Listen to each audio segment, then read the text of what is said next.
Peringatan puncak diawali dengan upacara militer yang dipimpin langsung oleh Panglima TNI Jenderal TNI Agus Subianto.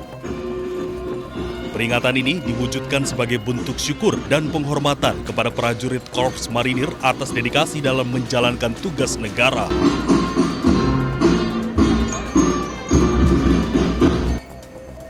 Dalam kesempatan ini, Panglima Korps Marinir Letjen TNI Marinir Endi Supardi menyematkan baret ungu kehormatan kepada Panglima TNI sebagai warga kehormatan Korps Marinir ke-49.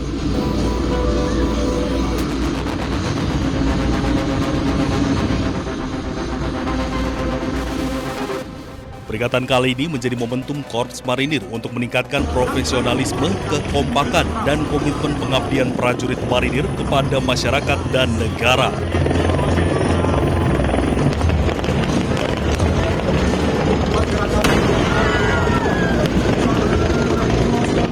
Tak hanya upacara militer, turut pula dimeriahkan oleh pertunjukan alutsista, mulai dari tank, kendaraan taktis, roket, dan ketangkasan pasukan intai amfibi marinir.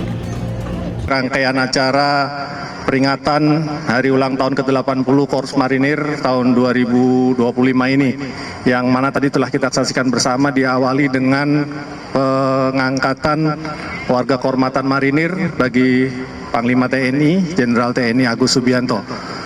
Peringatan kali ini sebetulnya juga sudah diawali dengan beberapa kegiatan yang merupakan rangkaian dari peringatan HUT ke-80 Korps Marinir ini yang dilaksanakan di seluruh jajaran Korps Marinir dari Sabang sampai Merauke, kemudian juga melaksanakan kegiatan-kegiatan seperti bakti sosial, bakti kesehatan, bahkan juga sampai melaksanakan bedah rumah yang ditujukan kepada rumah-rumah keluarga besar Korps Marinir.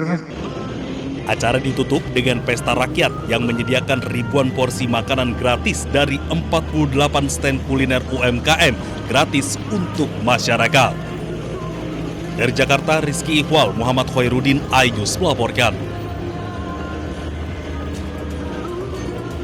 Saya Prabowo Subianto, Presiden Republik Indonesia, meluncurkan digitalisasi pembelajaran untuk Indonesia cerdas.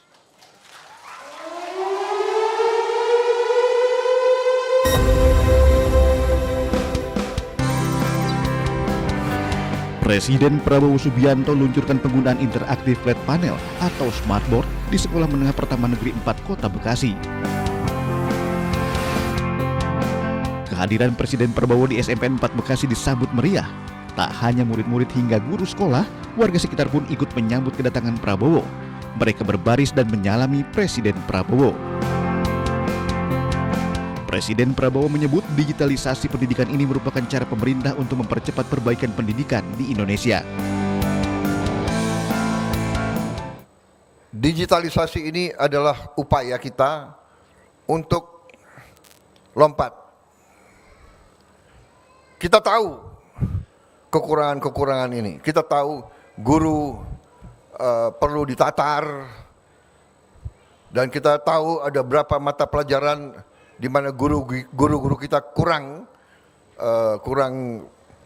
kompetensinya, tidak salah, seperti bahasa Inggris, bahasa asing, matematik, ya kan, biologi, kimia, fisika, mungkin susah di daerah-daerah, laboratorium sulit dan sebagainya.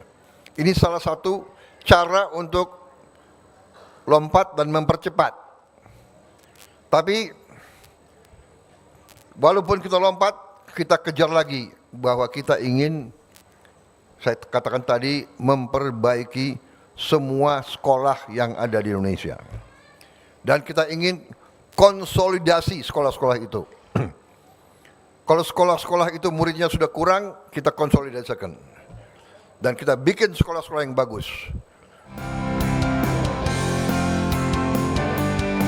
Sementara menurut Menteri Pendidikan Dasar dan Menengah Abdul Mu'ti, nantinya akan dibagikan sebanyak 172 smartboard ke sekolah-sekolah di Indonesia.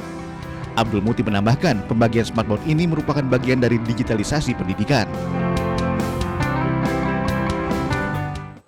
Sampai 16 November 2025 pukul 22, ini update sampai tadi malam Pak Presiden, sudah terkirim sebanyak 172.550 yang telah tiba dan dimanfaatkan di sekolah dan PKBM, dan 43.022 yang dalam proses pengiriman, yang itu merupakan 75% dari rencana 28.865 yang akan kami bagikan maksimal sampai 17 Desember tahun 2025.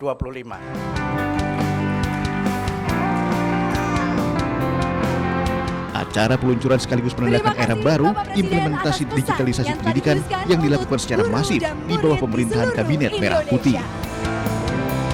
Dari Bekasi, Jawa Barat, iNews melaporkan.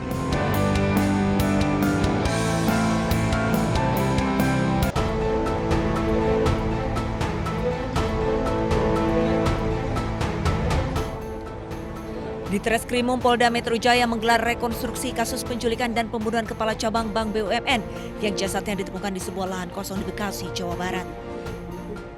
Rekonstruksi dilakukan di pelataran sekitar gedung Ditreskrimum Polda Metro Jaya.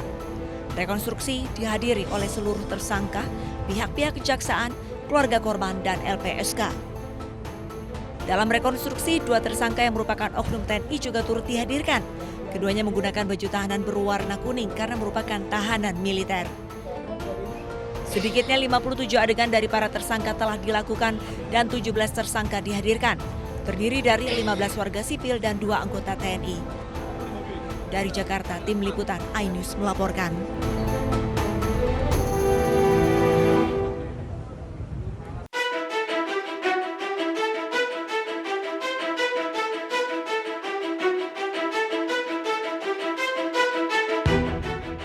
Kamera pengawas atau CCTV merekam detik-detik saat korban diduga diculik di parkiran pusat perbelanjaan di wilayah Jakarta Timur. Dalam video berdurasi 38 detik, korban yang hendak masuk ke dalam mobil miliknya tiba-tiba disekap dan dimasukkan ke dalam mobil yang parkir bersebelahan dengan mobil korban oleh sejumlah orang. Dalam waktu singkat, polisi berhasil menangkap 4 pelaku. 3 pelaku berinisial AT, RS, RAH ditangkap di kawasan Johar Baru, Jakarta Pusat. Ketiganya merupakan eksekutor pembunuhan. Sementara 1 pelaku berinisial RW diringkus di Bandara Komodo, Labuan Bajo, Nusa Tenggara Timur. Usai menculik dan membunuh korban, pelaku yang juga sebagai eksekutor melarikan diri dan berencana bersembunyi di kampung halamannya.